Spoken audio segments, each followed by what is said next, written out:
I'm Richard Gearhart, founder of Gearhart Law, a full-service intellectual property law firm specializing in patents, trademarks, and copyrights. And I'm Elizabeth Gearhart, not an attorney, but I help with marketing at Gearhart Law, and I have my own startups. Welcome to Passage to Profit, the road to entrepreneurship, where we talk with inventors, entrepreneurs, and discuss the intellectual property that helps them flourish. And today, we have a very special guest, Dr. Jeffrey Gladden, who is the founder and chief science officer of Gladden Longevity and the author of the book, 100 is the New 30. I really need to hear this. That's a very optimistic book title, so I can't wait to get into this. And we're kind of going with the health theme today. So our next presenter has natural products for the skin that do amazing things called green goo. Her name is Jodi Scott, and she'll be talking about greengoo.com. And then we have Zoe Lay with the Rockster, therockster.com, which is natural dog food. Well, I don't say natural. I think it's This sounds like really good dog food that people would want to eat. I'm sorry. It's the superfood dog food. Yeah. So it's unlike any dog food anywhere else. And their distribution with it is going crazy. Dogs love it. And I'm going to get I'm going to get both these products for my kids. So yeah, well, our son. Well, his dog's not for him. Yeah. But the skin stuff for Lindsay when she's on the Appalachian Trails. But before we get to our distinguished guests, it's time for IP in the news. And today we're going to be talking about trademarks, one of our favorite subjects. And there's a dispute going on right now in St. Louis between two stores. One is a Goodwill thrift store. What? A thrift store. A thrift store, right. I was going to say something else, but it's a thrift store and it's called Found by the Pound. And another store that is an upscale urban apparel store, and their name is Found Fashion. And so Found Fashion opened, and the people who went to the thrift store, Found by the Pound, were confused between their store and the other store. And so Found by the Pound got upset, and they filed a lawsuit against Found Fashion, hoping that they could stop Found Fashion or force them to change their name. They did, however, reach out to Found Fashion first, Found by the Pound did, and tried to settle it outside of getting the lawyers involved and were ignored. So if you get one of these letters or somebody reaches out to you, you should really try to settle it as soon as you can without any pain, or as little pain as possible. Well, I guess they were just hoping that the Found by the Pound people would go away, but they decided not to do that. And there's a couple of interesting parts about this. First of all, Found by the Pound doesn't have a trademark. So they're trying to enforce rights in their name under common law rights, which is always a challenge. If you want to enforce your brand, you're better off having a trademark. Right. And so I think that's really the lesson here too, is if you get a cease and desist letter, respond to it, because sometimes you can work these things out. By not responding, they probably provoked the lawsuit. Right. And if this is in St. Louis, they're both in St. Louis, and I don't know if they ship across state lines, but would it work for them just to have a state trademark, or do you think they would need a federal trademark? Well, you're always in a better position if you have a federally registered mark. You do have to have interstate commerce. Oftentimes, that's an easy test to pass, especially in St. Louis, being so close to Illinois. If you have customers, from different states, that often works. But yeah, that would definitely be a consideration, and maybe they couldn't qualify for a federal trademark. Well, that's true. But I do want to say one thing, since we are talking about intellectual property, I do want to give credit to the source where we got this article from. Yes. So I found this on riverfronttimes.com, and it was written by Ryan Kroll. So if you want to know more about it, you can reach out to them on their website. But also, if you want to learn more about trademarks, you can go to learnmoreabouttrademarks.com and download a white paper that talks about trademarks, or you can call Gearhart Law and talk to Richard. Absolutely. So now it's time for Richard's Roundtable. And I guess the question here is, what do you think of this situation? Number one. Number two, would you be confused between the words Found by the Pound and Found Fashion? Dr. Gladden, welcome to the show. So good to have you here. Oh, Uh, thanks. Yeah. please give Well, us your words of wisdom on this topic. I don't know. For me, I would be confused, quite honestly. I mean, I don't shop that much, right? So if I was looking for a clothing store that said found something or other, I might end up at the wrong shop. Um, so I think there is some confusion there, just as I heard about, the description of what you're saying. We have a number of trademarks in our practice as well as patents and other things. So we've been very conscientious about trademarking things that we think are valuable to us. And, their name obviously is very valuable to them. It's their whole marketing tool and really is kind of an innuendo of what's in the shop, right? So, in that sense, I would think it'd be important to them. I think it's a little bit of negligent on their part not to have gone down the path of getting a trademark for it. That being said, I can understand why their consternation and they're still trying to protect themselves. It always impresses me that people are, the found clothing people, that they just take such a arrogant sort of approach. I don't know. It just seems, I wish the word was a little more cooperative, right? And so that's a little bit disheartening to hear that, that people can't just sit down and figure something out. But Yeah, Yeah. I agree. I think that sometimes people react out of defensiveness, and they're like, "Oh, you're going to challenge me," and they think if they don't say anything, the problem's going to go away. mhm, But it doesn't usually work that way. right. So, thank you for your comments, Kenya. What do you think about all this? Well, truth be told, I only heard a portion of the first part, so I'll try to be as eloquent as possible. But yeah, I think when it comes to a lot of marketing and branding, if there's too much similarity in the name, it's definitely going to create confusion, especially with something so similar to this specific name. And I think, when you come up with something great as far as a tagline and a title, like, you should obviously protect yourself, but in the same sense, it doesn't give you liberty to steal from others in order to make your brand expand and be more relevant. So yeah, that's my 2 cents. Well, that's Wow. appreciated. I think you make a good point in that sometimes, especially with smaller retail stores or chains, they don't really think about the trademark issue, and they don't do a trademark search. They don't really investigate, and they may not even get the opinion of an attorney if they find something that's close, right? So maybe if the found fashion people had uh, investigated a little bit more, they would have maybe chosen a slightly different name, or they would have at least been prepared for a challenge from the found But by if the they, pound people. but no, if they did a trademark search, found by the pound was not trademarked. So they would have had to do an internet search. Well, So- I mentioned do an investigation. So one of Right. the things that's, if you're opening a retail shop, one of the things you can do is just do an internet search of businesses, within a 50-mile radius, just to see if there's anything similar. But we don't know what happened, right? We only know that there's these two marks and there's a lawsuit pending. So I guess you can buy lots of clothes in St. Louis. We only know what we know. That's right. Jodi, welcome to the show. Any Thank thoughts you. about this? Yeah, it's sort of business 101, right? When you first start your business, you think about what am I going to name it? And then from there, you start your search. You look up websites, you do trademark searching. I mean, obviously, Found by the Pound, to your point, did not trademark it.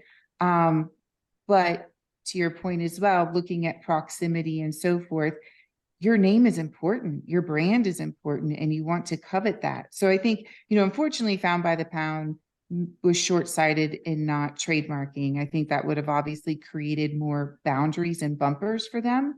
But Found Fashion, short-sighted as well in terms of not really doing their due diligence, because your name is only as valuable as you create those boundaries around it.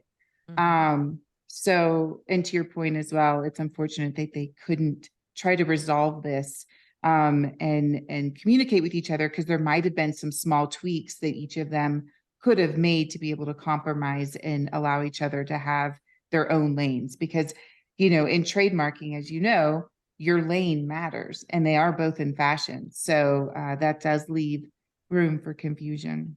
Absolutely. Yeah, well said. And what I found kind of surprising, but maybe it's not surprising to everybody, is that there was actual confusion. So there were people who were going into Found by the Pound thinking it was Found Fashion, and there were people going into Found Fashion who were thinking it was Found by the Pound. So Yeah, could you imagine thinking you're going into Found by the Pound and you're going to Family? Oh my gosh, $200 for a used right, sweater? you're thinking you're going in to a thrift store and you're getting this high-end price tag. So like, what's going on here? So yeah. Absolutely. So Zoe, welcome to the show. What do you think? Thank you very much for having me. I actually have a question for you. I mean, because in Europe, I'm speaking from England, if you haven't really registered your trademark, then you really wouldn't have a leg to stand on. And because found is a normal word in the language, and it's essentially a past tense of a verb to find. And I think we have a number of brands which use find something or other. Are there any other brands in the US which have a precursor of the word found? I can't, that's a wonderful That's a good question. I question. can't really think of anything off the top of my head. Can you? Not that I buy, but there probably are. We There just don't know probably them. is, but But if they're in a different classification, maybe it would be okay. But you raised an interesting point. Found is a pretty common word, right? And so Yeah. why would you even be able to trademark that, or Mhm. why would you think of it? But the fact is that trademarks exist not only in terms of their name, but also in association with the goods or services that go with them. So, for example, Apple Computer or Apple can be trademarked for use with computers, even though Apple is a common name. So it's kind of the same principle that applies to Found. I mean, I agree with Jodi in the sense it is sort of principle 101, and what you're calling your brand or your name of your store is fundamental and critical, that you have some form of ability to not only protect it, but hopefully be unique. And you mentioned Apple with regard to computers. We were meticulous about, careful about our trademark, and not only in areas where we thought we might want to go to. And as you well know, it's based on not just having the trademark, but in what particular classes and groups. Absolutely. Right. And so that's really very critical. And the other point that you made was a good one too, in that in Europe it is different. It's more of a registration system. And in the US, it's based on common law. And so you get common law rights in the mark through using it. And so even though Britain is a common law country, they switched over to registration principles similar to the rest of Europe. But in the United States, you still get trademark rights simply by using the word in commerce in connection with the goods that you have. So, and while we're talking about this, just because you're trademarked in one country doesn't mean you get the rights in another country. So if you Exactly. so for you selling Rockster, you're probably trademarked both in the US and in England, right? And in China and in a number of different countries, yes, and regions. yeah. Mm-hmm. Well, this has been a great discussion. I guess the takeaway from all of this is trademark when you can. And if you'd like to learn more about trademarking and the process, you can go to learnmoreabouttrademarks.com and you can download some information about trademarks, or you can book a consultation with me, Richard Gearhart, and I'd be happy to explain the process to you. And now it is time to move to our distinguished guests. And I'd like to welcome Dr. Jeffrey Gladden to the show. He is the founder and chief science officer of Gladden Longevity and Advanced Performance Center. And this is an esteemed clinic that's located in Dallas, Texas. And he's dedicated to optimizing life, energy, longevity, health, and performance. And as I mentioned, he's also the author of the book, 100 is the New 30. So welcome to the show, Dr. Gladden. Such a pleasure to have you here. Well, we met at an event not too long ago, And I heard you speak and I was very impressed and I couldn't wait to have you on the program. So Oh, great. Yeah. thanks for coming. Yeah, I appreciate those kind words. Thank you. Yeah, it's a pleasure to be here. Thanks very much. And so let's talk a little bit about longevity. One of the things that we've heard a lot recently in the press and in the news is the term life hacking. Age hacking. Age hacking. Well, life hacking. Okay. What we've heard in the press lately is age hacking. Maybe you could explain what age hacking is and tell our viewers a little bit about that. Sure. Age hacking, that's actually a term that we trademarked. So it's a Gladden Longevity trademark term, age hackers. When people think about longevity, I'll just start here because I think it's important. It's a little bit of an abstract concept, right? If you look it up in the dictionary, it means to live a long time or to, live long, so to speak. And yet, what I think about is, everybody that I ever saw that was 100 years old or 110, I was not exactly going for what they looked like, right? Right. And so longevity is not necessarily an end in itself. To me, longevity is a byproduct of something else.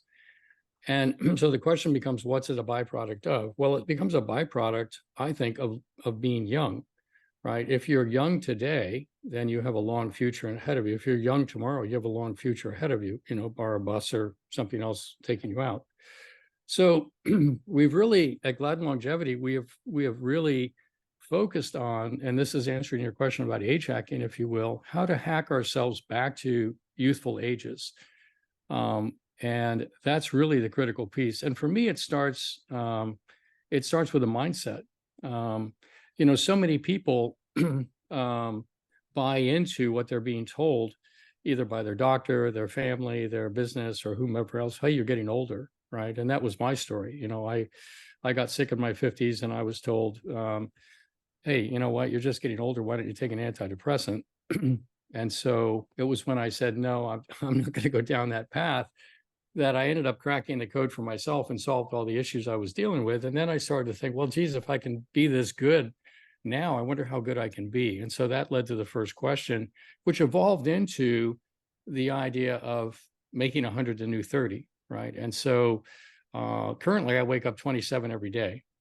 And right. Congratulations. I'm ready to go there. Well, Right. I do want to say that you were able to do this partly because of your background. So you have a medical background. So you really knew That's what right. you were doing. So like somebody that doesn't have a medical background probably couldn't get as far as you did. No, I think that's exactly right. I mean, my background is interventional cardiology, right, which I practiced for 25 years here in Dallas. And I built my own heart group. I had 10 offices and 12 doctors, and we flew around in a little plane and provided care to outlying hospitals. I owned cath labs and sold cath labs. I co-founded a heart hospital with another cardiologist in Baylor. Been involved with medical device companies. I sit on the board of a couple of those still. And so, there's an entrepreneurial thread throughout my entire career, but I got to a point where traditional medicine was failing me, right? And I realized I'd been practicing sick care, not health care. And once I got healthy again, it was like, geez, I can't go back to sick care. I can't go back to asking those questions. I want to ask different questions, right? So that's kind of how I made the transition. What's your most important secret to that? Well, I think it really does start with mindset.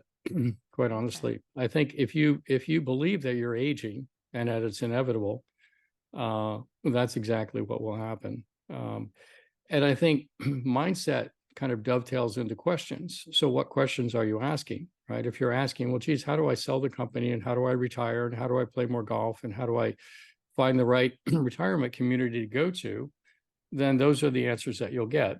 But if you're asking bigger questions like, how do I actually get young again? How do I actually get young and stay young? How do I actually perform at all levels like I did when I was younger? Then those answers are out there. They're really out there. And that's what we've amalgamated into our practice.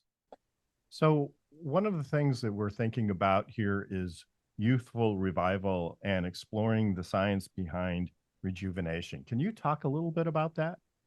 Yeah. So the first thing to understand is that aging is not a linear process. We have this perception that it's linear. Every year it's another birthday, I'm another year older. I don't feel that much different. We feel like we're in a linear game. But in actual fact, we're playing an exponential game. Aging is an exponential process. We age so much more between 63 and 78 or 70 and 80 or 80 and 90 than we do between 30 or 40 or 40 and 50. And it's dramatic. And if you don't actually understand that that's the game you're playing, it's very hard to have a winning strategy. For example, if I were to ask everybody in the audience and everybody on the panel, what are you going to be like 10 years from now? What are you going to be like 15 years from now? It's like, well, I don't know, probably about like I am, right? It's very, very hard for us to imagine our decline. Very, very hard. Even though we see it all around us, very hard for us to relate to it. And that puts us at a massive disadvantage when you're playing an exponential game. So the first thing is to understand the game that you're in. The second thing is to understand where are you in the game, right? What cards are you holding? So you have to know your genetics. You have to understand, what are my predispositions? What are the cards I'm holding? What am I prone to? What are my assets here? And then where am I in this game? And we all have a chronological age, right? I'll turn 70 at my next birthday, but I wake up 27 every day. I went on my elliptical 9 miles this morning. I mountain biked over the weekend with my son in Colorado. I do anything I want to do because I'm 27. So we all have a chronological age, but the question is, what are your mosaic of biological ages, right? What's your brain age? What's your eye age? What's your heart age? What's your blood vessel age? Your lung age, right? And then beyond that, what are the ages of the biological processes that actually drive the aging process? So we're used to thinking about health, right? Our liver, our lungs, our heart, et cetera. But below that is another level of things going on, like telomeres getting shorter and senescent cells forming and mitochondria not working as well. And all these different things that actually are the root cause of why we age. And so if you don't have a strategy that's directed there, then you're also going to miss the boat. So in our world, we try to really create an exponential strategy for an exponential problem. And that's led to the term age hacking, if you will, that exponential approach. So how do you do the assessment of all the physical factors that you just mentioned? Eye health, heart health, lung health. How do you go about getting all that information about yourself? Right. So when people come to the clinic, they typically spend a couple of days with us. And we send off, genetics tests to different labs around the world. It's not about sequencing, it's about reporting. So we get a good idea of what cards are holding. Then we do a lot of biometric testing. So this is testing where we'll put you on a machine and see how well your brain works, or see how strong your heart is, or, that kind of thing. So we can actually measure. And then we send lab work also to get an idea not only of what's the status of your kidneys, but what's the status of your telomeres and your mitochondria? And are you developing senescent cells in your body and things like this? And it goes even further than that, but I won't go into that right here. But the point is that we can actually kind of unravel the knot of where somebody is with regards to really 4 areas that we're interested in: life, energy, longevity, health, and performance. And when you have all that put together and you understand the environment that they reside in, now you can actually develop a really comprehensive strategy. And that's what we're so passionate about, is that comprehensive strategy and helping people to access that. So Dr. Gladden, does that strategy revolve mostly around food and exercise? No, it doesn't. You can never get away from food and exercise. So a lot of people, when they get to a point in their life where they don't look like they want to, don't feel like they want to, can't do what they want to, their approach is really one of 2 things. They either acquiesce and say, well, I guess I'm just getting older, right? And where's the retirement, and where am I going to move to next? Or they fight back and they say, no, I want to be younger. I want to maintain my vitality. So I'm going to get a healthy strategy, right? I'm going to start eating better, sleeping better. I'll start exercising. I'm going to lower my stress. I'm going to learn to meditate. I'm going to, create great relationships around me, all these kinds of things. And yet that is a critical piece, right? You can't get there without it, but it's not enough. It turns out it's a linear response to an exponential problem, but it's a critical piece. So you have to have the other pieces that go with it. You have to go right at the drivers of aging. You have to go right at the pieces related to performance. Like, you know, if you're going to be fast, agile, strong, quick, balanced with great cardiovascular endurance, great recovery and flexibility, when you're 90, then you should be that today, right? If you're not that today, you're not going to be that at 90. So you've got to kind of rethink all of this and then train for each of these things. You know, you want your liver to be in great shape, your heart in great shape, and you want your telomeres to be long and your mitochondria firing well. And then the life energy circle is super critical. It includes mindset, but it also includes many other factors like mental health, so much anxiety, so much depression, right? So much ADD, ADHD, so much addiction, right? So you can give somebody much all the caffeine. biochemical tools. Yeah, too much caffeine. Yeah. You can give somebody all the biochemical tools, but they can self-sabotage, right? Through those behaviors. And so being able to go in and work with people at that level becomes critical as well. I'd like to Right. make my telomeres longer. How do I do that? You come see us, we measure them and see where you're at. And then we have combinations of things that we can give you that will re-lengthen your telomeres. So I took mine from being after COVID. You should know that COVID shortens telomeres. I believe that 100%. Yes. Yeah, I it think does. I think Yeah. COVID had a huge impact on our longevity. For Yeah, sure. it does. But Yeah. we have to take a break. Okay. But we'll be right back after this. And you're listening to Passage to Profit with Richard and Elizabeth Gearhart and Dr. Jeffrey Gladden. And we'll be right back. And welcome back, everybody. It's Passage to Profit. We're having a very interesting discussion. Welcome back, everybody. This is Passage to Profit. We're having a very interesting discussion with Dr. Jeffrey Gladden, founder and chief scientist of the Gladden Longevity Clinic and Advanced Performance Center.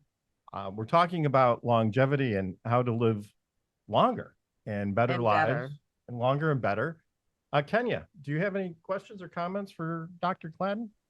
I do, Dr. Gladden. I love what you're doing. It's very fascinating. It sounds like what you're doing is you're reprogramming people at a cellular level. And I know you mentioned exercise and diet, but is there any other, I guess, reprogramming outside of the mindset piece that you do from like a supplement standpoint or a vitamin standpoint that helps the body to Yes. produce self? Yes, of course. Of course. When we come across an issue, let's say somebody has congestive heart failure, then there's a variety of techniques that we can use to actually get their heart to work much better. And it's a variety of supplements and regenerative approaches. So utilizing things like, stem cells or things like that, we could get an impact. But when you couple that with other technologies, right, it's really in the layering of things together. It's kind of a symphonic process. So there's a timing, a sequence, a frequency, intensity, and duration with which you do things. And when you identify that somebody's low in particular nutrients, let's say, you can supplement those nutrients in or change their diet to give them those nutrients. When you find out that they're aging, you know that the heart needs this, this, and this to work better. And so you can get them started with that. And then you start to layer in the stem cells. But before you do the stem cells, you may do plasmapheresis, where you actually remove their old plasma to get rid of all the old factors that are helping to keep them old. And we may even replace it with young plasma and then put the stem cells in. So when you start to do these sophisticated approaches, the results really become dramatic. And it's just like super exciting for us every day. So I do want to come to your Texas clinic and get tested, but one thing we're talking about during the break was I want to make sure I'm in the non-judgment zone. Oh, yeah. No, there's no Scolded for having judgment. Telomeres are only half as long. You It's have short supposed to be- telomeres. You have short Yeah. telomeres. What have you been doing? It's interesting. We love all of our clients. Really, this is a non-judgment zone, and it's really, in my own life, part of my mantra is that I live in an energetic fabric of love and support and operate there, and that's the same fabric that we have here at the clinic. So it's really a very supportive environment. I will say that we have a lot of entrepreneurs that come to us, and the reason they come to us is that we don't take insurance, although people can pay for this through their businesses, and most people are paying for this pre-tax. But a lot of entrepreneurs come to us because they've leveraged their health for the sake of building their business. Yeah. And they want to get that back because I love entrepreneurs because they want to build 2 more companies or they've got more ideas they want to do. And so they want to stay young, right? In order to do that, they want to stay young. And so there is no judgment. And some of them come in pretty beat up, quite honestly. I mean, their telomeres are really short, their brains are shot, their neurohormonal systems are shot. And there's no judgment about that. It's just like, okay, I didn't realize I was actually paying this big of a price, right? Their mind is writing checks their body can't cash. Yeah, so you Right. can actually fix a lot of this stuff or Yes, improve yes, it. yes, So, yes. so kind of what are the indicators of improvement after you've been working with somebody for a while? Kind of how do they show up Sure. in a way that makes everybody appreciate that their health has Right. been improved? Well, let me give you an example. So we have an entrepreneur that came to us. This is just an example of a guy. You know, he'd been building his company. He came in overweight, out of shape, feeling tired all the time, somewhat depressed, intermittently depressed. You know, had some bloating. We went through and did all of his testing. It turns out that he was beating himself up pretty good. His telomeres were short, neurohormonal axis was shot. He was way out of shape cardiovascular. He was developing early cardiovascular disease. His brain was, you know, not like my brain is 37, right? If I test it the way we test it, my brain is 37. His brain was older than his chronological age. And so, you know, people come in and they're pretty beat up. And then you go through and you start to systematically approach these problems. He had the right mindset. He's like, no, I want to be young again. I truly get that. I want to be young again. And he started to implement the things, and we kind of layered in after we do the testing. Let's start with this. Let's start with that. And we work our way through. And so his after story was, you know, he pops in here and his wife is in the program too. And they're like raving about how great they feel and all the things they're doing. And, you know, now they're skiing with their kids again, and they never thought they'd ski again in their lives. And they're doing all these things, right? They're really reclaiming their youth, if you will.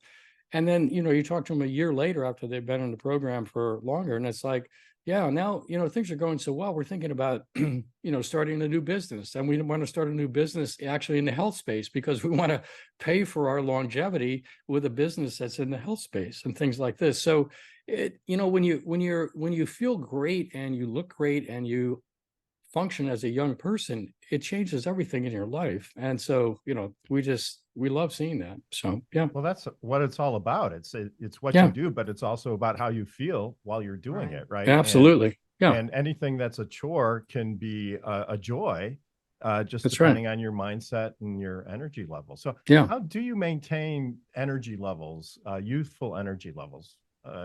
It's a complex equation. You have to understand why somebody's energy has gone down, right?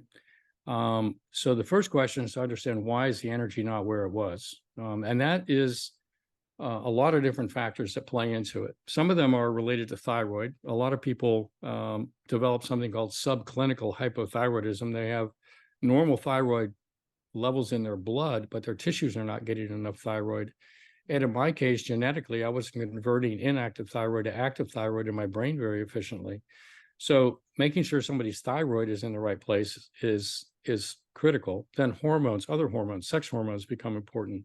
Then mitochondrial function becomes very, very important, right? The mitochondria are the little organelles in the cell that are making ATP. And when telomeres get short, guess what? They tell the mitochondria to shut down ATP production. So you've got to look at the telomeres, you've got to look at the mitochondria, you've got to look at all the different pieces, the inflammation, and you've got to attack the whole thing, right? It's like a recipe in a kitchen, right? You're asking, how do you make a great meal? Well, you have to have all the ingredients and you have to put them together in the right way. That's really the best analogy. So, Well, this is very encouraging because even if you have been very unkind to your body and wrecked it, it's not beyond repair if you That's can right. find the right things to do and you That's know right. the right things to do. That's right. No, that's This right. is really encouraging. Yeah, I mean, I feel better just listening to you. If Good. we I can't, feel younger. Perfect. if we can't make it to your clinic right away, what are some things that people can do on Well, their own to kind of Sure. improve their longevity, their energy, etc.? I think the best thing you could do would be to grab a copy of the book. 100 is the new 30. The subtitle is How Playing the Symphony of Longevity Will Enable Us to Live Young for a Lifetime. So it's about 450 pages. It's very easy to read, but it's also very comprehensive. And it's out in audiobook on Audible. There are ebooks, there are paperbacks, there are hard copies, but I would start with that. The other thing is we have a podcast, the Gladden Longevity podcast, also uses the term age hackers. And we just recorded our 223rd show yesterday. We'll do a 224 tomorrow, or today, actually, this afternoon, with a gentleman that's going to go from the Dead Sea to the top of Everest. And we're going to be talking with him about living young and how he does that when he's in his, late 50s. So it's a really fascinating podcast, really interesting guests and things like that. And then, our website, gladdenlongevity.com. I will just say one more thing. When it comes to that life energy circle, really for the audience to grab this, yes, it's being 30 years old, but people will say, well, geez, I don't want to be 30. When I was 30, I was a mess, or I was this, or I was that, right? But the point is that the idea really is to have a 30-year-old body and a 300-year-old or 3,000-year-old mind, right? Like a vampire. Well, sort of, yeah, but better than a vampire. No, I always Better than a wondered why vampire. in all this fiction, vampires were portrayed as being super wealthy. Now I understand, because They have they a knew long time. they have a long time to Yeah. learn things and to accumulate wealth and to That's put right. things to use. And That's they have right. these bodies that don't age. So no, it's not exactly like being a vampire. I You was take just this whole joking. Yeah, but vampire thing it's- pretty serious. yeah. don't I you? do. You Yeah. know a lot Yeah, about you it. know a lot about vampires. No, but the idea of the 300 or 3,000-year-old mind is all the equanimity, right? All the peace, all the sense of transcendence, and the spiritual alignment, the energetic alignment with the universe. You get all these things running together, and all of a sudden, life is on a completely different plane. And that's a very cool place. That sounds great. Kenya, what are your thoughts? Do you have any additional questions or comments? No, not really. I mean, I think what you're doing is right in line where I feel like health and wellness is going. I think people are past the simple quick fix, or not quick fix, but like just looking at their diet and exercise as like a solve. And people are more interested in like how they can live longer, but feel better and not be so codependent on, some of the health insurance or healthcare systems that we have in place that aren't so efficient. So I think you're cutting edge in the space that you're moved into, and it's great stuff. Cool. Yeah, I have to say, I mean, I've tried eating healthfully, and sleeping is kind of a problem for me, but I've tried doing everything to eat very healthfully, taking my vitamin D, everything, and I still don't feel as good as I want to. So I think that I need to work on these other things. Yes, it's fixable. It's fixable, but you have to understand it's a complex knot, right? Biology is not just a simple one pill, this will do it, here we go. It just doesn't work that way. So But the other part of it, though, is just having a leader or a guide who can show you that it's possible, because That's you may right. say, my energy level is this, and this is kind of where I'm at in my life right now. And you don't frequently meet people who have higher energy levels or have found a way to get to that that's right. better place, right? And Yep. so you need a mentor, or you need to work with people who've been in your spot, and then you need to see that good things are possible, I think. Well, my I favorite part think of this that's is right. the scientific approach, because doing these tests, getting the answers, because I agree with you, thyroid tests are horrible. They are so inaccurate, but that's the Bible religion that the doctors go by, right? Oh, I know. And so I think having actual science to show what's going on in your body, and then a plan using the science, is so powerful. Yeah. To me, that's the best part. That's right. Every plan is a custom fit to the individual, right? And so we want to get it right for the individuals, and each person has their own set of issues, their own set of genetics, etc. So it's really fun for us. Everybody's like their own painting, right? And it's fun to kind of put that whole thing together. Yeah. That's great. Well, it's been an amazing discussion, Dr. Gladden. And where can people find you again? They can find us at gladdenlongevity.com. That's the main website. And the book is 100 is the New 30.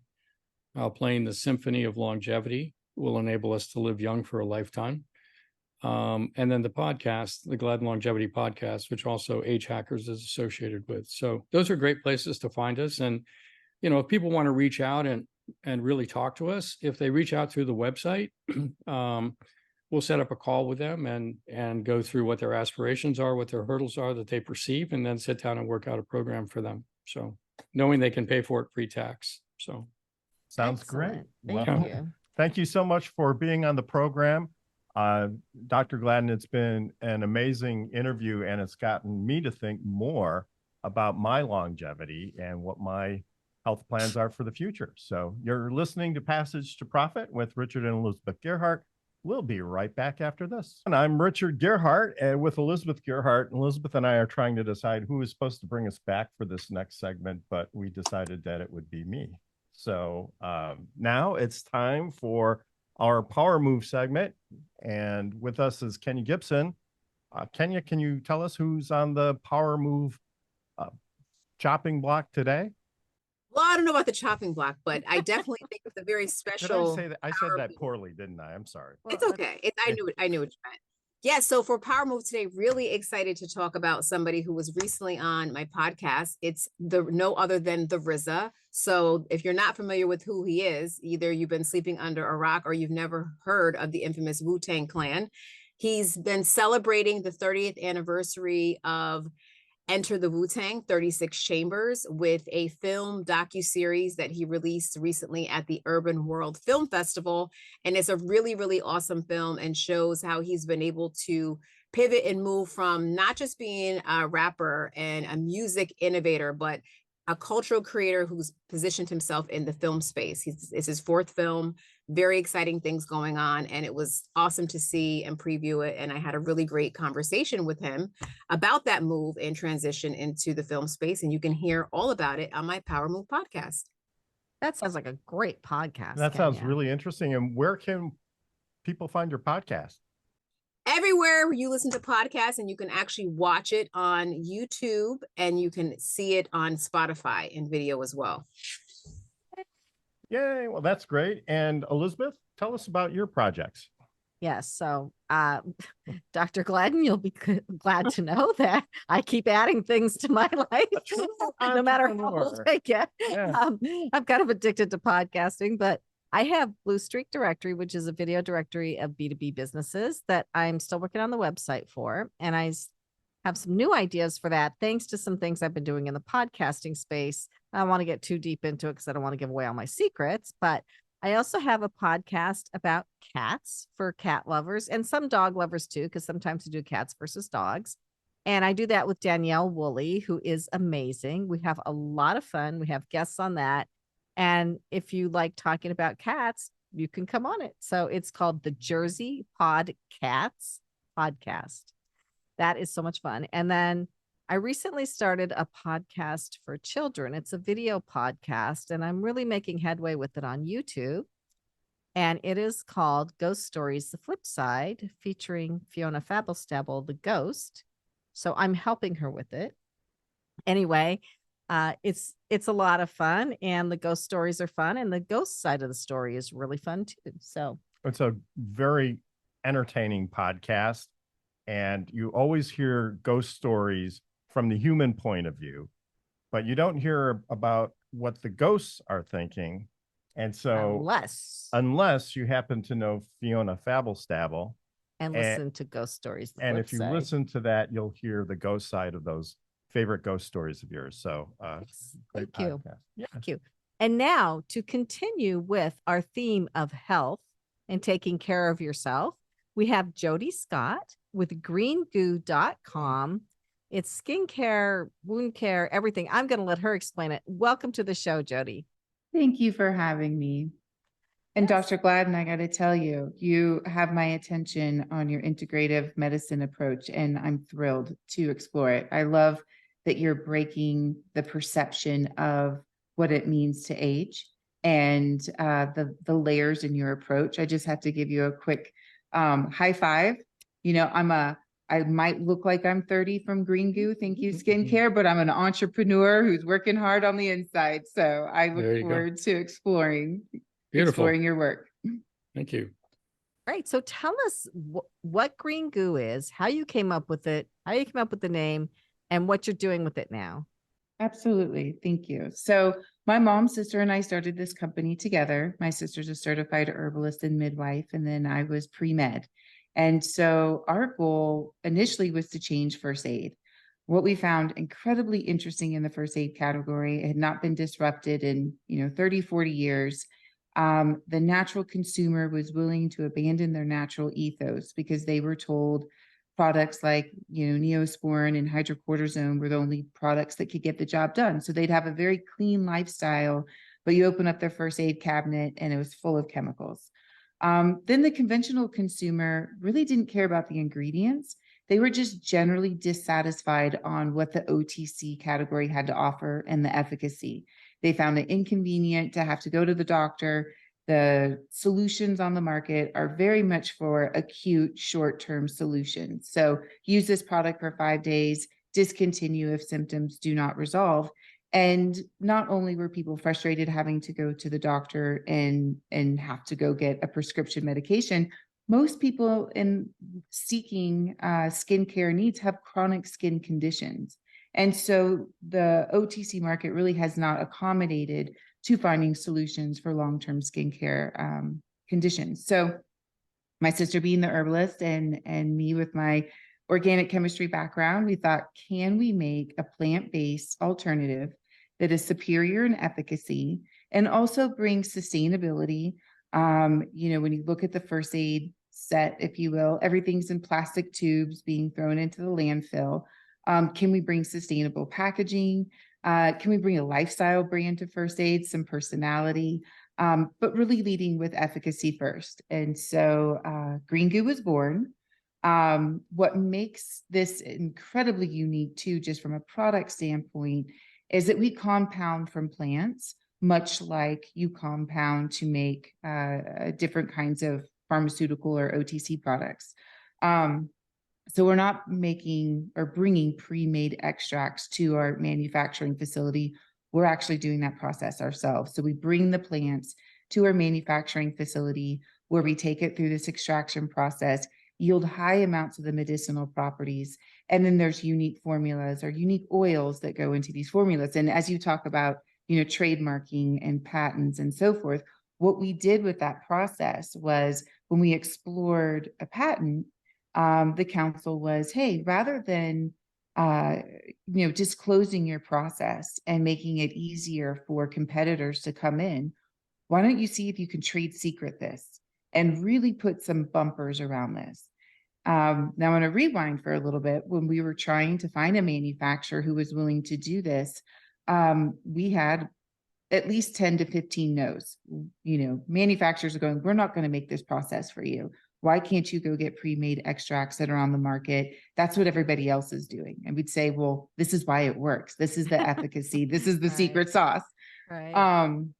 And it actually we were at a trade show and this man came by and he was, selling us on lanyards and different kinds of promotional products. And he expressed that his son had eczema. So we gave him our dry skin formula. And at the time, Johns Hopkins had just started using this product in their scleroderma and skin condition department. So we were sharing that story with them. And, he said, thank you. He left. About a week later, he called me and he said, you know what? I don't know how we're going to scale this product for you. And we're not even in this line of business, but the world needs this product. My son, for the first time, is not using his prescription medications for his eczema and is actually seeing results. So we're going to figure this out. And that manufacturer to this day is the one that we ended up partnering with. We developed a dedicated line, a dedicated team, a dedicated section in their facility that's FDA approved because we wanted to register the products with the FDA so we could really take the position of efficacy first and have that sounding board for the consumers to depend on from a reliability standpoint. And then we really coveted that process. So our manufacturer not only can't replicate our formulas, they can't replicate the process with any other customer. And that's allowed us to protect that process. What I would say is I'm curious how you came up with the concept of making a product that's for first aid, because that's kind of a different approach, calling something a first aid product when it's really has many other uses beyond first aid, right? It does. I mean, we took market share data information to help drive the different components that we were going to do in the product development. So we looked at things like market share, what was, converting the consumer in the first aid space, what symptom relief were they looking for? And then what we wanted to do is not cannibalize, make a Me Too product that's plant-based. We really wanted to bring something that was incremental. So when we looked at, for example, people who were using a topical antiseptic, they were also looking for pain relief. They were looking at, you see a lot of portable first aid kits. So we said, can we make one product that's not only a topical antiseptic, but can we also bring pain relief symptoms? Can we bring anti-itch, speeding up the healing, slowing down the bleeding? So like our first aid product is more than just a topical antiseptic. It's your first aid on the go. So you can take this one little tin, this one little balm with you, and essentially you have your first aid kit with you everywhere you go. And then from there, we just started looking at other first aid products. We have a vapor rub, a topical analgesic, cold sore solution, poison ivy. Now, since then, we've branched into other categories. We have personal care, sexual wellness, pet, all in the topical therapeutic space, but taking that same process at which we are putting those unique blends, those unique oils, and putting them into the products for the efficacy component. How are you selling this now?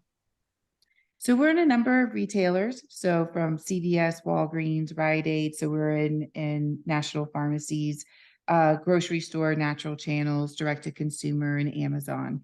A lot of our business for the first 10 years was word of mouth. Being a plant-based first aid brand was incredibly disruptive, especially, in the first 5 years of doing this. No one talked about plant-based. And then fast forward really in the last 2 years, and now there's plant-based water, right? There's the term plant-based has become a tagline, if you will. And thankfully we're some of the originals who have started in the plant-based. So there's that authenticity. And so, now it's not as challenging from a word of mouth standpoint, marketing, digital marketing, and so forth. And we do have some pretty great ambassadors. Shaq Thompson, who is a linebacker for the Panthers, partnered with us recently, and very much with the intent of having natural solutions for pain relief, seeing what we're seeing very much like Dr. Gladden talked about in terms of performance and recovery and looking at inflammation. And you're seeing a lot of professional athletes, for example, really look at a more integrative approach to their performance and their health. Yes, I'd like to get Dr. Gladden's comments on this. Yeah, I mean, I love it, quite honestly. I love the fact that it's plant-based. I love the fact that you went outside the traditional guidelines and figured out a way to, get it manufactured, and then that you have strong efficacy, and you've been able to, I think, to be able to crack the code on retail, that's a big jump, right? To get on the shelves at CVS and Walgreens and places like that. So, I know you've been at it for a year or two, but nonetheless, that's a tremendous amount of progress. It sounds fascinating. It is interesting. We've come across eczema a number of times, and we've had a number of things that have worked well for it. But, it's great if you can just walk into a drugstore and buy something, right, and put it on. So I love that kind of thing. I think one question I would have, is it green and is it gooey? Good question. And hence the name. Yes. When we were thinking about what to name the products or the brand, better stated, and we, at the time, our flagship product, was the first aid product. And we're in the first aid section. And of course, the advice was to look very medical and look like we belonged in the first aid set. And being a disruptor with the plant-based alternative just didn't feel right to have a generic name and packaging that looked very OTC, because we needed to be loud. We needed to scream, hey, we are superior. And also, by the way, we also have really clean ingredients and so on. We even have fun little jokes and taglines in all the products. And so the fact that it's green, they come from plants, it's sustainable. And when you open up the original balm, it was green. And so then we were like, do we call it green ointment? And then again, we were going down that road of trying to fit in so much in the set. And someone just stuck there and they're like, it's just kind of gooey. And we went, green goo. That's it. And it's been fun. That's great. Kenya, do you have a comment or question? Yeah, I see you have a mama and baby line, which is awesome. And I see it sold out on your website. So in terms of like the evolution of your brand and where you're expanding product into different sectors beyond the mama and the baby sector, are there any other demographics that you're looking to target with your products? We have a sexual wellness brand called Southern Butter.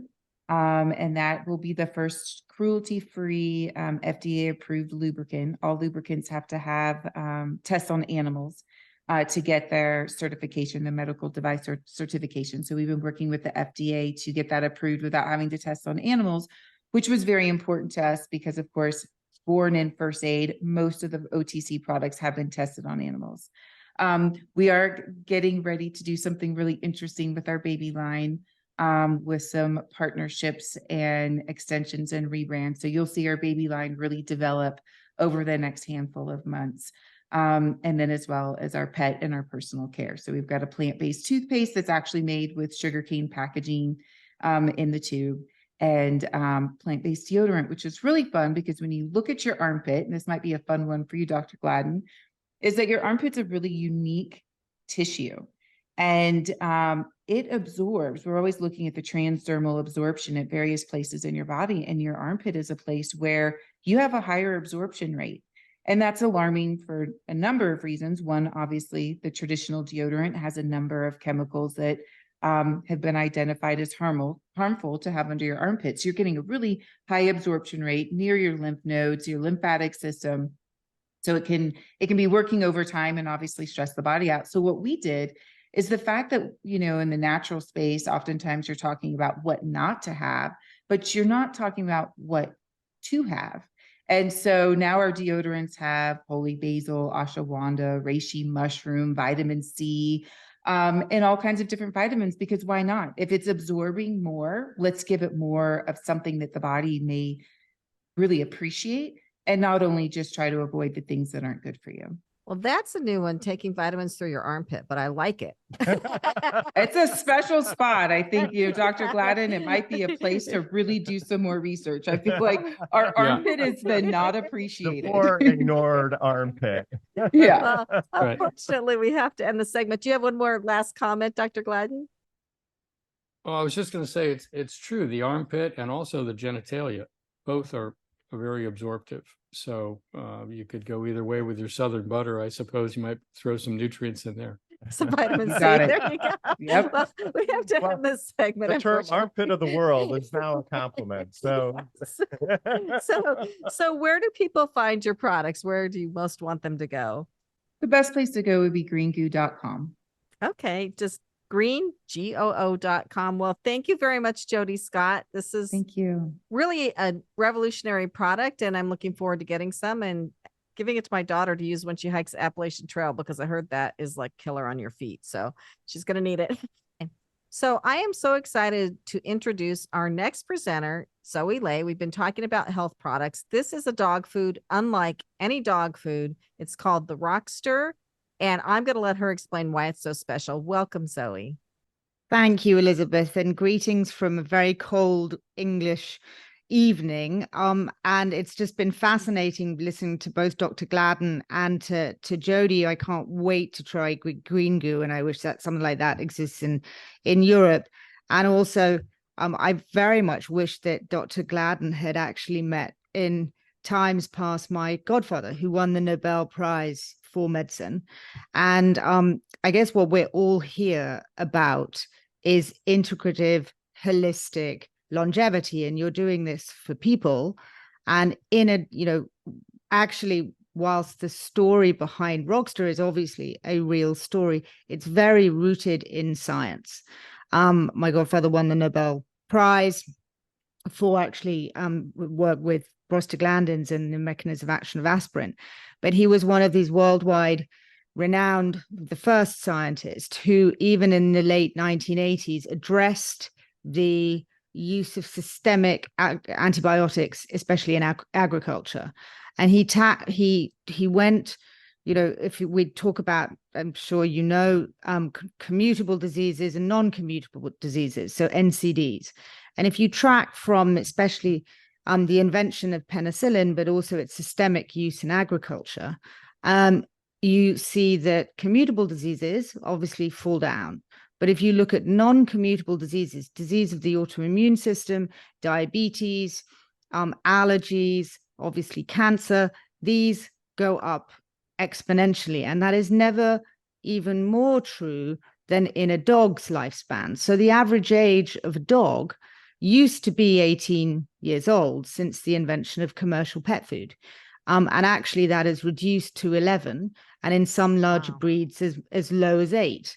So the story of Rockster is that we were on our honeymoon eons ago, and we found what we thought was dying dog. He was at least 5 years old, according to his dental records. And we did this insane thing, and we cancelled our honeymoon to rescue a mutt from the back streets of Naples. And in reality, he rescued us. And we got on to the path of the food, really because he refused all commercial pet food. He was he was a dog, who obviously we humanized. He was our honeymoon baby, but most importantly, he would go through a dustbin. He would go and run off to a restaurant rather than eat commercial pet food.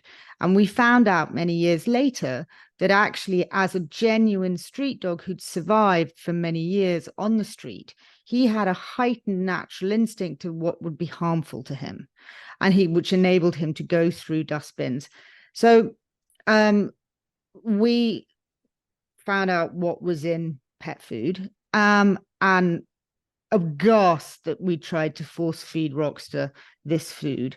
We very much went back into my godfather's theories around essentially the microbiome and his theories on holistic and also specifically antibiotics.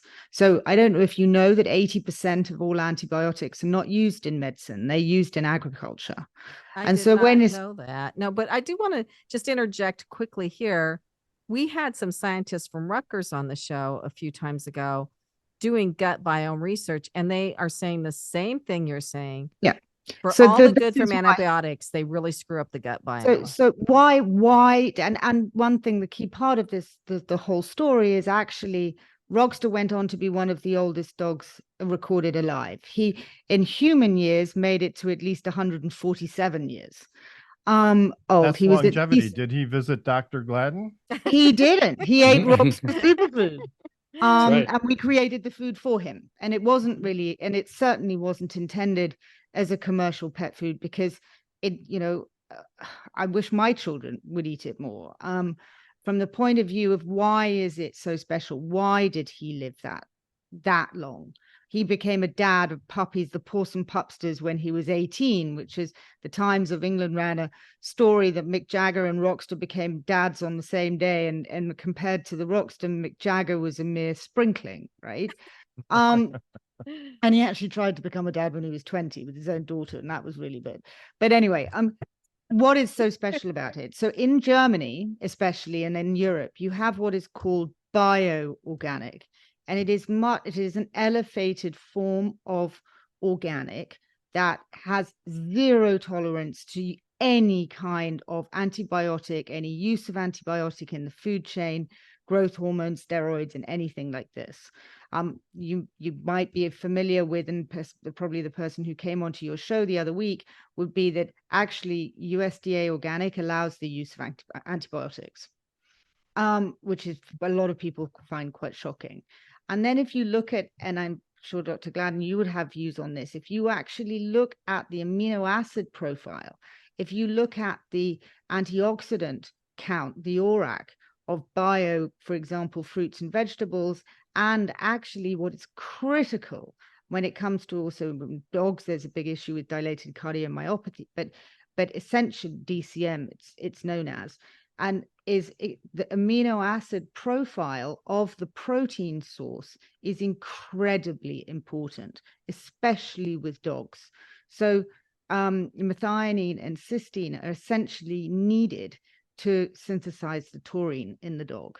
Now, that is not found in peas or lentils and cheap other protein sources. It's found specifically in the meat and the muscle. Now, if you go into what is constituted protein in pet food, I can guarantee you no commercial pet food has real muscle meat in it. What is potentially, and if you look at if it has meat paste, if you have a look, if the ways in the industry has sought to essentially create a value to what should really have gone into landfill. And we have been using our dogs as landfill for decades now. And that is what That's a a lot very, of yeah, commercial pet foods yeah. do. Now in humans. Wait, that's a very powerful statement. So I do want to ask Dr. Gladden if he has a question or a thought about this. I think it's fascinating what you're doing. And I think it goes to show you the power of healthy nutrition. One of the problems that humans have is getting truly nutrient dense food, right? Even the organic foods many times are not that nutrient dense, and it depends on where they're grown and the time of year. Absolutely. Right. And in some cases, actually, organic foods have less nutrients than non-organically grown foods because there's not enough nitrate in the soil or other things that can be used. So, and dietary nitrate for humans is incredibly important for cardiovascular health. But I find it really interesting, this concept about taurine, because we know in humans, taurine is critical for cardiovascular function, and can be used to treat congestive heart failure in humans as well.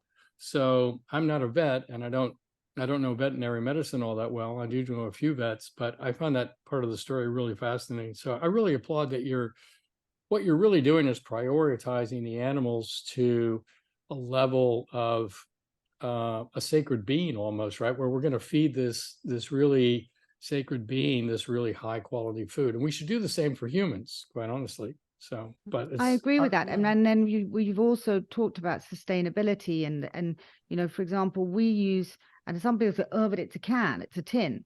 We use a very special tin, but we could do all of that and it's cooked under vacuum. It's got a higher, in some cases, our ORAC count goes to nearly 3,000. Typically a dog food might have between 50 or 100 chemically given. But why would we cook under vacuum and under pressure, and it's called sous vide, in plastic? The endocrine system is Right. potentially impacted by that, but it's also terrible for the planet and terrible for the oceans. So why would we use Tetra Pak where actually you couldn't cook the way the food is cooked in a very, very special way that we can't even make it in America? Yeah. So I do want to ask Kenya if she has a question or a comment. I do actually. I think what you're doing is brilliant. My sister went to vet school at Cornell, and they used to have, well, they still have this experiment or this research that they're doing with fisculated cows by taking the microbiome from the healthy cow, and then they redistribute that into the other animals to keep them well and healthy. So it sounds like you have built a system around food sustainability for animals based on that scientific research, if I'm understanding it correctly. Well, yes and no. So essentially, when you take all antibiotic activity and you put the cleanest possible, healthiest food, we also add something which is a natural prebiotic, which is fermented Jerusalem artichoke concentrate, and it's a unique form of inulin, which enables then the gut to potentially repopulate in a very healthy way. And that's how, obviously the microbiome is something that we're passionate about, but it's equally, you have to, that chicken that has been raised with no natural light, that is pumped full of antibiotics and hormones and steroids to fatten it as quickly and so to keep it from dying from disease until it can get culled, that actually the quality of the amino acid profile of that meat is entirely different. And so when, for example, that's this explosion of many people in America, I was shocked that every second dog, and even more, has an allergy. And there is one of the things that my godfather was famous for saying is that no lion was ever born allergic to an antelope, and no lion dies allergic to antelope. There is not a dog on the planet that was born allergic to chicken. That's really interesting, Zoe. I guess I'm very excited about this product because of the positive implication it has for animals and dogs. what are kind of some of the what would a dog owner notice if they started feeding your product to their dog? Would they see a difference? Yes, so they would immediately see. So we've, completely. So we've had dogs that have got sadly very sick that have gone on Rockster. Some with actually we were on death's door about to be put down, and they immediately ate. The first thing they'll notice is the dog will go crazy for it because it will never had that kind of taste before, even from home cooked meals.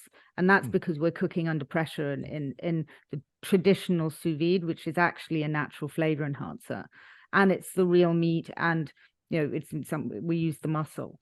And secondly, I give you a real case study, actually. Sarah Adams, who was one of the founders of the raw dog food movement, she had a dog, Abby, who was already well past the age of the average dog, had been raw fed all its life, she found out about Rockster, and she started giving Abby Rockster food instead of the traditional diet. She chose Rockster over the raw food, and that is because of the taste, and it's natural. And she she'd started having kidney disease, and so the bloods had been done just before she had Rockster, and a month of Rockster food, and the bloods were normal after a month of Rockster. We had a similar situation with a 2-year-old Sharpei that had kidney failure, went on Rockster, and after 3 months later, without medication, which is what is so extraordinary, the power of food, and the bloods were normal. I have a question quickly. Can I feed this to my cats? Because this sounds phenomenal. You can. I mean, it is a dog food. We don't add taurine, which legally in America, to market something as a cat food, you would add taurine to it. And we've been asked day in, day out for cat food. What you can, but because we have such a high muscle and a high meat content, especially the venison, which is, for example, 86%, and that is actually the highest ORAC count food that we have. Absolutely, cats love it. They go nuts for it. So how is the product packaged? Because it seems like freshness is going to be important to maintain the nutritional value. So one of the things that's unique to Rockster is I mentioned we don't use plastic. We don't cook it in plastic. It is cooked from raw in the can under pressure. So there is no leakage or seepage of any fat or water soluble nutrients. The next time those raw ingredients meet oxygen is when the can is opened. And if you see, we have no paper label. It's actually engraved onto the tin, which is a tin that's actually only used in Europe. I think we're the only product in America that actually has it. We're certainly the only certified bioorganic food, even for humans in America, let alone dogs. And one of the reasons we don't use a label is it was actually originally made for actually was used for foie gras actually in Europe. So it's also sustainable and good for the oceans. And very nice looking. And unfortunately, we've come to the end of our time, but where is the best place for people to find this food? I know I found a store on your website that's right close to us in Summit. I was so thrilled about that. So the best place to go is the rockster.com, where there you'll find the stockist locator. There are a number of stores, including Baxter Boo and respectively others that ship worldwide online, Pan America. And we are going to, I think from next year, we'll also start selling ourselves instead of just through stockists. We will have our own fulfillment in America, which will be very cool. Excellent. Thank you. So it's the Rockster, Rockster.com. The Rockster.com. Right. So listeners, you have been listening to Passage to Profit with Richard and Elizabeth Gearhart. Our special guest, Dr. Jeffrey Gladden. This has been a fantastic show. We're not done yet, so don't go away. We'll be right back. We're just going to have to do something about all the fast advancing technology and consumer electronics out there these days. It's gotten to the point where we can't even enjoy or appreciate a new gadget or device before we have to change or upgrade it without even enjoying or appreciating the one that we already have. You know, when I was a child growing up in my uncle's home in the 1970s, we had a black and white television set, and I loved it. We had friends and family with color TV, and I'd seen plenty of it, but I wasn't impressed. The Wizard of Oz looked great to me in black and white. More importantly, television was a very important part of our lives as a family unit. It gave us the chance to sit around the living room together and enjoy something all at one time without any disputes or issues. That all changed when my uncle came home one night with a brand new Zenith Chromacolor television set. It was one of those one-week trials, and it was the longest week of my life. And it didn't even last a full 7 days. No matter what was on the screen, it caused a dispute in the living room. This is too yellow. That's too blue. Can you do something about his orange hair? It was out of control, and no matter what you did with the color controls, it never came out right. I was just praying for the black and white TV to come back so I could enjoy my television shows again. Well, soon I got my wish. After about 4 days, everyone got so tired of fighting, they sent the color TV out of the house. Peace at last. Thank goodness. You know, there's advancements in radio, too. High definition, digital, all those sorts of things, and they're wonderful. But for me, I still like to listen in black and white. Welcome back, everybody. Passage to Profit. It's been an amazing show today. I've learned so much about my health and different health products that are trailblazers in the world, kind of upending traditional medicine, traditional medical treatments, and even traditional dog food. So I think we've got we've had a lot going for us in this show. So now it's time for the question. Elizabeth Gearhart always has a question at the end of every program. And what is the question today? Well, I'll start with Dr. Gladden. I know you have already contemplated this in your life, but if you knew you'd live to be 100 years old, what new things might you try? Everything. It's when you're going to be 30, when you're 100, it changes your perspective so much that you continue to learn, right? I think I'm learning at a faster pace now than ever in my life. I'm getting involved with more collaborations, more companies, more initiatives than ever before in my life. When a lot of my peers, from high school or college or medical school are thinking about retiring. So I can only imagine that if I have a 30-year-old body and a 300-year-old mind, as I approach 100, that I'll be involved in global activities, and it'll be like the most fun ever. Excellent. Well, that sounds pretty good. Yeah. So Jodi Scott with greengoo.com. If you knew you'd live to be 100, what new things might you try? I mean, you've just opened up Pandora's box for me, Dr. Gladden. This is amazing. I will definitely be investing more into my mindset. I think, to your point, as entrepreneurs, you put your health at risk. And so just in the spirit of knowing that that is a possibility, putting that first and foremost, and then I can start more businesses and travel more and spend more time with my family. So I'm really excited about sort of the keys that you have just invited us to. So I'll be doing all of that and Excellent. then some. Yes, Cool. excellent. So Zoe Lay with therockster.com. If you knew you'd live to be 100, what new things might you try? I definitely would invest much more into my health and into the holistic way. But I think that is absolutely it. There's so many things that you didn't learn to do when you were young that you kind of really wish you had. And that I know that lifelong learning is a lifelong endeavor. It's a lifelong journey, but actually somehow it's easier to do it when you're young. If you stay younger longer, imagine the kind of things that you can learn, and that your brain plasticity, your neuroplasticity, if that is continuing you longer and longer and longer, my God, it would be like, I mean, especially now with AI and the future, and be part of shaping that rather than feeling like an old age pensioner.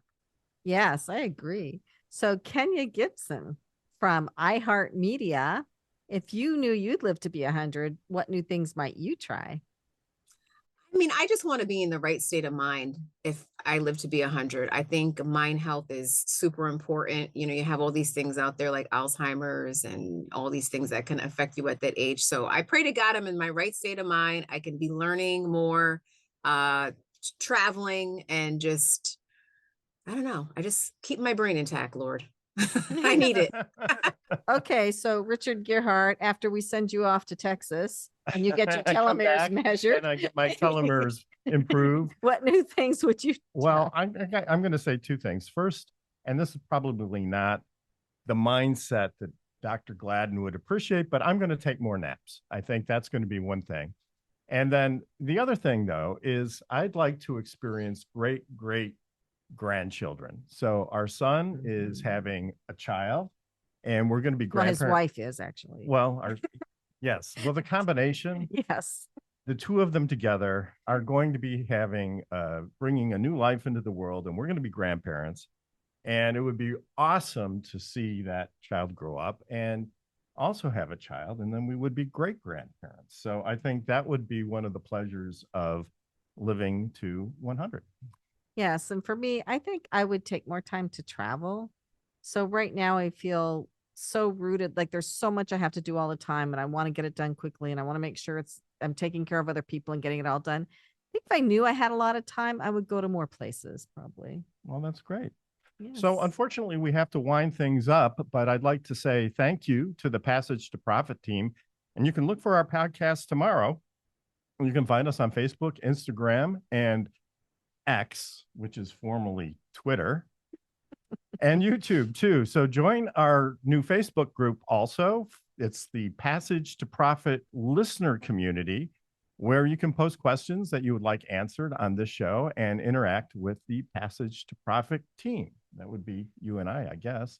Yes. And for all your patent and trademark and copyright needs, our firm Gearhart Law offers free consultations. So contact us at gearhartlaw.com. And remember, while the information provided during this program is believed to be correct, never take a legal step without first checking with your legal professional. That's it for us, and we'll see you next week on Passage to Profit.